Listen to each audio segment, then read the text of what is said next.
Hello student, welcome to our channel. तो दोस्तों, आज के इस वीडियो में मैं आपको बताऊंगा कि आप किस तरीके से खुद से ही एमसीक्यू क्वेश्चन बना सकते हैं। जैसा कि आप सभी लोग जानते हैं कि इस बार परीक्षा में एमसीक्यू क्वेश्चन आएंगे। ऐसे में आप सभी लोग परेशान हैं कि कैसे पढ़ें, क्या पढ़ें और कितना पढ़ें। तो बेसिकली ये वीडियो आप ही के लिए है और वीडियो थोड़ी सी बड़ी हो सकती है, लेकिन इसकी पूरी गारंटी है कि अगर आप इस वीडियो को पूरा देखते हैं बिना स्किप किए, ठीक है, तो आपके सारे सवालों का जवाब, सारी समस्याओं का समाधान इस वीडियो में हो जाएगा। तो बिना टाइम वेस्ट के वीडियो को स्टार्ट करते हैं।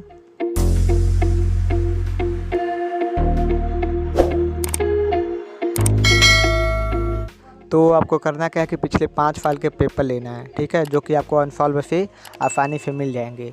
उसके बाद उसको एक पेज पर नोट कर लीजिएगा, ठीक है, और उसका जो सलूशन है आपको यूपीएच से, केपीएच से या फिर टॉपर से, जो भी आपके पास गाइड बुक है, ठीक है, उससे उसका सलूशन मिल जाएगा जो भी क्वेश्चन आएंगे। उसके बाद उसके सलूशन को देखिए, ध्यान से देखिए।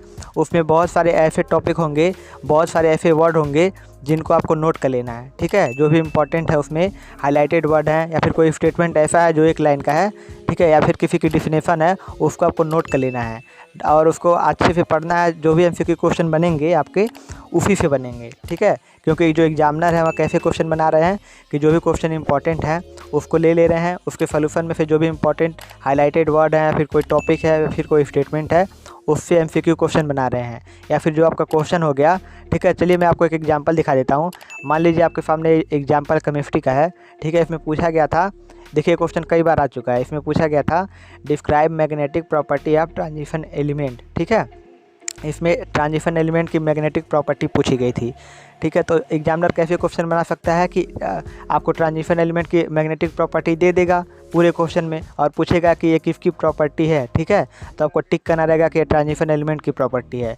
और जब इसका सॉल्यूशन आप देखेंगे तो सॉल्यूशन में आप सभी लोग यहाँ पर देख सकते हैं कि फेरोमैग्नेटिक सब्सटेंस, पैरामैग्नेटिक सब्सटेंस और डाईमैग्नेटिक सब्सटेंस, ये 3 टॉपिक एक्स्ट्रा इसमें आ गए हैं, ठीक है। तो एग्जामिनर इससे भी क्वेश्चन कर देगा कि ये सब होते क्या है। तो जैसे फेरोमैग्नेटिक सब्सटेंस क्या होता है, पैरामैग्नेटिक सब्सटेंस क्या होता है, ठीक है, ऐसे करके क्वेश्चन दे देगा। या फिर इनका जो डिफिनेशन है वही दे देगा, जैसे कि there are substance which are strongly attach to the magnet, ऐसे करके लिख देगा क्वेश्चन में और आपको पूछेगा कि कौन सी सब्सटेंस है, तो आपको टिक करना रहेगा कि यह फेरोमैग्नेटिक सब्सटेंस है, ठीक है। या फिर एग्जाम्पल जो आपको यहाँ पे दिया गया है आयरन पाउडर का, या पूछ देगा या किस प्रकार का सब्सटेंस होता है, तो आपको टिक करना रहेगा फेरोमैग्नेटिक सब्सटेंस होता है, ठीक है। इसी तरीके से आपके क्वेश्चन बनाए जाएंगे एमसीक्यू। या फिर केमिस्ट्री का है, लेकिन आपको जितने भी आपका जो भी विषय हो, हिंदी, इंग्लिश, संस्कृत, इतिहास, जो भी हो, बीकॉम का भी जो भी हो, ठीक है, जो भी आपके क्वेश्चन हो, जो भी आपके सब्जेक्ट हो, वह इसी तरीके से एमसीक्यू क्वेश्चन एग्जामिनर बना रहे हैं। और जो भी पिछले 5 वर्ष के इंपॉर्टेंट क्वेश्चन है उसी से एमसीक्यू क्वेश्चन बना रहे हैं। मतलब आपको इसी तरीके से जो भी आपके इंपॉर्टेंट क्वेश्चन है, जो कि आपको यूपीएच, टॉपर, केपीएच, इन सब में से मिल जाएंगे, ठीक है। तो उनको इकट्ठा कर लेना है, जो भी एग्जाम में बहुत बार आ चुके हैं। देखिए जैसे ये वाला क्वेश्चन आया था बहुत बार, ठीक है, जो भी क्वेश्चन बहुत बार एग्जाम में आ चुके हैं उनको लेना है और उनका एक एक पॉइंट आपको देखना है, जो भी उनके आंसर में दिया गए होंगे, जो भी हाईलाइटेड वर्ड होंगे, जो भी एक स्टेटमेंट होगा इंपॉर्टेंट, जो भी एक डिफिनेशन होगी, उसको लिख लेना है। उसी में से एमसीक्यू क्वेश्चन बनेंगे, ठीक है। और एक काम क्या करना है, जो मैथ्स के स्टूडेंट है तो मैथ्स के लिए बहुत ही ईजी है। जैसे उनमें मैथ्स में होता क्या है कि बहुत सारे थ्योरम होते हैं मैथ्स में, ठीक है। जैसे सेकेंड ईयर के मैथ्स में बहुत सारे थ्योरम है, थर्ड ईयर के भी मैथ्स में बहुत सारे थ्योरम है। जैसे सेकेंड ईयर का आपका हो गया रिंग थ्योरी हो गया, तो रिंग थ्योरी से क्वेश्चन आएंगे कि कौन कौन से रिंग होते हैं, कौन कौन से रिंग नहीं होते हैं, कौन से ideal, integral domain, vector space कौन से होते हैं, कौन से नहीं होते हैं। तो आपको इन सबको याद रखना है और उनके एग्जाम्पल भी याद रखना है, ठीक है। ऐसे करके आपका थर्ड ईयर का भी है। थर्ड ईयर में भी बहुत सारे ऐसे क्वेश्चन है, जैसे आपका मैट्रिक्स स्पेस से आ जाएगा, ठीक है। मैट्रिक्स स्पेस उससे भी बहुत सारे एमसीक्यू क्वेश्चन बन सकते हैं। मान लीजिए आपको पूछ दे रहा थर्ड ईयर वाले मैथ्स में कि रिकी टेंसर क्या होता है, ठीक है, आइंस्टाइन स्पेस क्या होता है, आइंस्टाइन टेंसर क्या होता है। ऐसे करके छोटे छोटे एमसीक्यू टाइप के क्वेश्चन बनेंगे, क्योंकि आप सभी को पता है कि आपको एग्जाम के लिए 1 से 1.5 घंटे का समय मिलना है, ठीक है। तो ऐसे में कोई बड़ा क्वेश्चन नहीं दिया जाएगा जिसको आपको सॉल्व करना पड़े, क्योंकि उसी में समय लग जाएगा। इसीलिए अगर सॉल्व करने के लिए देगा तो कोई छोटा मोटा क्वेश्चन बस दे देगा, ठीक है। नहीं तो इसी तरीके से बहुविकल्पी प्रश्न बनेंगे। तो आपको इसी तरीके से अपने बहुविकल्पी प्रश्न बनाने हैं। साथ ही साथ आपको ये भी करना है कि एंट्रेंस पेपर का सॉल्यूशन देखना है। एंट्रेंस पेपर का सॉल्यूशन क्यों देखना है? मान लीजिए आपका सेकेंड ईयर या फिर थर्ड ईयर में जूलॉजी है, माइक्रोबायोलॉजी है, या फिर बीकॉम है आपका, ठीक है, बीकॉम थर्ड ईयर या बीकॉम सेकेंड ईयर या कुछ भी हो, तो आपको जैसे बीकॉम है तो एमकॉम का एंट्रेंस पेपर का सॉल्यूशन देखिए। बीएससी है, ठीक है, बीएससी जूलॉजी, बीएससी में जूलॉजी है तो एमएससी जूलॉजी का एंट्रेंस पेपर का सॉल्यूशन देखिए। बीएससी में आपका माइक्रोबायोलॉजी है तो माइक्रोबायोलॉजी के एंट्रेंस पेपर का सॉल्यूशन देखिए, ठीक है। इससे होगा क्या, जो भी मान लीजिए एमएससी माइक्रोबायोलॉजी का एंट्रेंस पेपर का सॉल्यूशन आप देख रहे हैं, तो जो भी उसमें क्वेश्चन आए रहेंगे वो आपके बीएससी सेकेंड ईयर और बीएससी थर्ड ईयर से ही आते हैं, ठीक है। तो जो भी सेकेंड ईयर और थर्ड ईयर के स्टूडेंट हैं वह अपने आगे आने वाले कोर्स का, जैसे पीजी कोर्स का एंट्रेंस पेपर का सॉल्यूशन देखें। जो भी बीकॉम के स्टूडेंट हैं एमकॉम का सॉल्यूशन देखें, बीएससी जूलॉजी वाले एमएससी जूलॉजी का, बीएससी बॉटनी वाले एमएससी बॉटनी का, ठीक है। मान लीजिए आपका 3 सब्जेक्ट है, बॉटनी, जूलॉजी, माइक्रोबायोलॉजी, तो आप लोग MSc microbiology, MSc zoology, MSc botany का एंट्रेंस पेपर का सॉल्यूशन देखिए। और सभी के एंट्रेंस पेपर का सॉल्यूशन मैं इसी चैनल पर अपलोड कर चुका हूँ पहले ही, ठीक है। तो अगर आपने देखा नहीं है तो आप लोग जाकर देख लीजिए, और सभी का लिंक मैं नीचे डिस्क्रिप्शन बॉक्स में दे दूँगा।